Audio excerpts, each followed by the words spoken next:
Halo, kami dari kelompok 6 ingin menjelaskan mengenai siklus air. Adapun anggota dari kelompok 6 yaitu Dea Khairum, Mikaela Gracia Huta Barat, dan Yulia Lestari Wijaya. Hai, apakah kalian mengerti arti siklus air?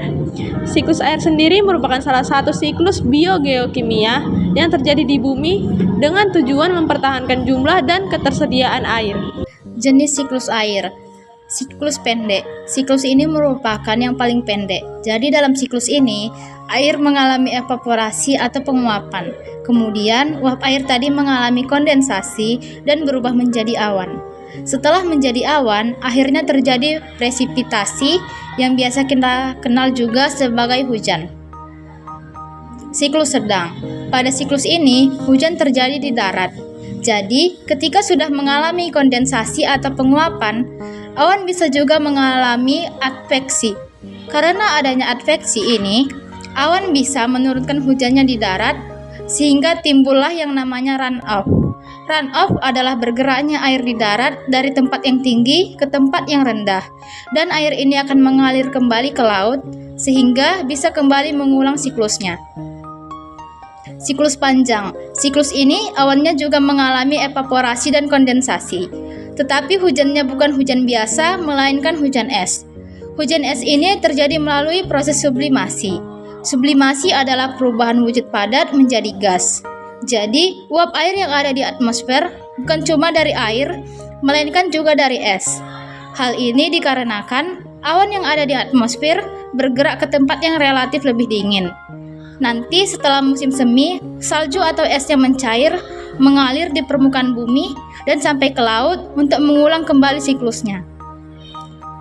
Proses dan tahapan siklus air terbagi menjadi 4 bagian, yaitu evaporasi, kondensasi, presipitasi, dan infiltrasi.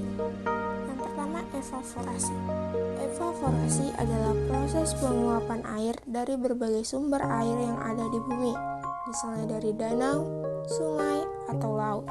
Proses di mana air yang ada di laut rawa, sungai, dan lainnya menguap karena adanya pemanasan dari sinar matahari. Dalam hal ini, air diubah menjadi uap air atau gas, sehingga bisa naik ke atmosfer. Kemudian yang kedua, kondensasi, yaitu proses di mana berubahnya uap air di atmosfer menjadi partikel es yang sangat kecil di suhu yang rendah. Partikel es tersebut mendekat satu sama lain sehingga akan menggumpal sebagai awan.